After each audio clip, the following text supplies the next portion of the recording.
সিরিয়ায় যাওয়ার জন্য নবীজি 2 বার সফর করে আসছেন এবং আমি নিজে ওই জায়গাটায় গিয়েছি। সাজারে বুতাম নামে একটা গাছ আছে, আমাদের বাংলাদেশে যে গাছটাকে আমরা বলি সাহাবি গাছ। এই গাছের সামনে নবীজি 2 বার গেছেন। একবার হচ্ছেন ছোটবেলায় যখন চাচার সঙ্গে গেছেন, একেবারে নবীজির ছোটবেলা কালবেলাতে নবীজি যখন গেছেন, তখন নবীজি গাছটার নিচে যখন বসছেন, গাছটা চতুর্দিক থেকে ঝুঁকে গেছে আমার নবীকে দেখে। সেই জায়গায় একজন খ্রিস্টান পাদ্রী ছিল, তার নাম ছিল বাহিয়ারা। সে দেখা মাত্র বুঝে ফেলছে এটা সাধারণ কোনো যুবক না। যেই যুবকের জন্য গাছ ঝুঁকে যায়, সঙ্গে সঙ্গে বাহিরা ডেকে নিয়ে গেছেন এবং বলছেন যে তোমরা সবাই মিলে আমার এখানে এসে খাওয়া দাওয়া করবা। ইয়া মাশারা কুরাইশ ইন্নী সনাতু লাকুম তুআমান, আমি তোমাদের জন্য খাবার পাক করব। ফাহদুরু কুল্লুকুম সগীরুকুম ওয়া কাবীরুকুম আবদুকুম ওয়া হুররুকুম, স্বাধীন পরাধীন ছোট বড় সবাই আসবা। উদ্দেশ্য হচ্ছে আমার নবী গিয়ে একটু খাবে। সুবহানাল্লাহ ওয়া বিহামদিহি। নবীজি যখন খাওয়া শুরু করছেন, পাদ্রী তাকায় আস যে অন্য সবার মতো নবীজি খায় না। নবীজির কাঁধ মুবারকের দিকে পাদ্রী তাকায় অবাক হয়ে গেছে। নবীজির কাঁধের মাঝখানে কাযিররিল হাজালা, কবুতরের ডিমের মতো খতমে নবুয়তের একটা সিলমোহর লাগানো ছিল। সুবহানাল্লাহ বিহামদিহি। এটা দেখে তো পাদ্রী অবাক হয়ে গেছে এবং জিজ্ঞাসা করছে যে তার আব্বা কোথায়। তো নবীজির চাচা আবু তালেব বলতেছিল আমি তার বাবা। তো পাদ্রী বলতেছে আমরুন মুস্তাহিল, এটা অসম্ভব, তার বাপ তো জীবিত থাকার কথা না, তার বাপ তো দুনিয়ায় আসার আগেই চলে যাওয়ার কথা। আমরুন মুস্তাহিল, এটা অসম্ভব বিষয় যে তার বাপ দুনিয়ায় বেঁচে থাকবে। নবী সাল্লাল্লাহু আলাইহি সাল্লামকে নিয়ে চাচা চলে আসলেন। এটা হচ্ছে একবার।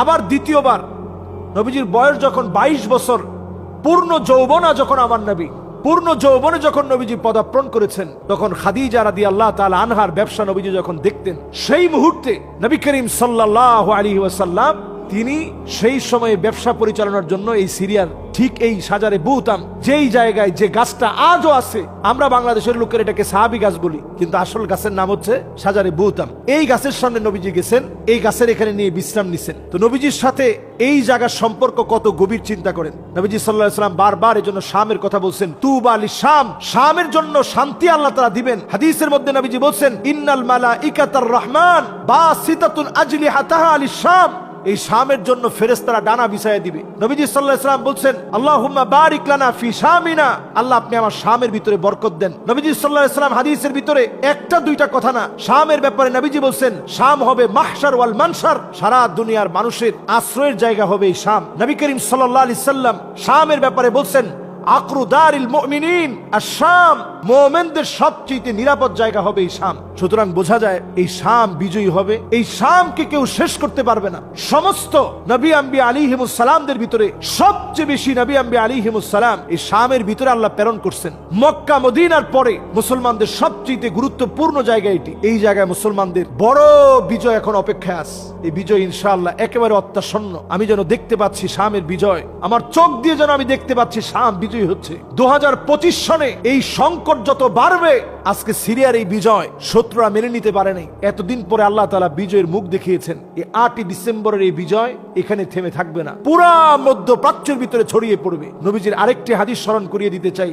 তিনবার শামের জন্য নবীজি দোয়া করলেন, আল্লাহুম্মা বারিক লানা ফি শামিনা, আল্লাহুম্মা বারিক লানা ফি শামিনা, আল্লাহুম্মা বারিক লানা ফি শামিনা। আল্লাহ আপনি আমার শামে বরকত দেন, শামে বরকত দেন, শামে বরকত দেন। সাহাবায়ে কেরাম অবাক হয়ে গেছে, আমরা বসা এখানে, নবীজি শামের জন্য দোয়া করে, কত দূরে শাম।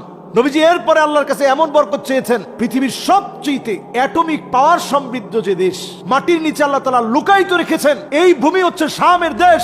এই জন্য যখন দাজ্জালের বাহিনী বের হবে, তারা শুধু যেতে থাকবে আর মাটি তাদেরকে গিলে খাবে। বায়দা নামক জায়গায় যাবে আর গিলে খেয়ে ফেলবে, বিভিন্ন জায়গায় যাবে আর গিলে খেয়ে ফেলবে। মাটি তাদের উপরে আগ্রাসী হয়ে যাবে। এই মাটি আল্লাহর কাছে বড় দামি মাটি। এই মাটিগুলো মুসলমানদের বিজয়ের পক্ষে সাক্ষী হয়ে যাবে। শামের ব্যাপারে নবীজি সাল্লাল্লাহু আলাইহি ওয়াসাল্লাম বারবার শুধু দোয়া করছেন, ইয়ামানের জন্য দোয়া করছেন। সাহাবায়ে কেরাম কয়েকজন বলল নবী নাজদের জন্য একটু দোয়া করে দেন। নবীজি সাল্লাল্লাহু আলাইহি ওয়াসাল্লাম নাজদের জন্য বললেন ফিহি জালাজিল ওয়াল ফিতান, একটার পর একটা ভূমিকম্প এখান থেকে শুরু হবে। নাজদে একটার পর একটা ভূমিকম্প আসবে, ফিতনা সৃষ্টি হবে। আর শামের জন্য নবীজি কত দোয়া করে গেলেন। বলতে গেলে এখন পুরো শামটা বিজয়ের দ্বার প্রান্তে ইনশাআল্লাহ অচিরেই বিজয় হবে। আমাদের মুসলমানদের অন্তত নামাজের সঙ্গে এসে আল্লাহর কাছে করণীয় হিসাবে দোয়া করেন, নিজেদের করণীয় ঠিক করেন, নিজেদেরকে দায়িত্বশীল মুসলিম বানান, প্র্যাকটিসিং মুসলিম হিসাবে তৈরি করেন। নাহলে আল্লাহ আদালতে কেমনে জবাব দিবেন। আল্লাহ রাব্বুল আলামিন আমাদেরকে দ্বীনের জন্য কবুল মঞ্জুর করুক। আসসালামু আলাইকুম ওয়া রাহমাতুল্লাহি ওয়া বারাকাতুহু।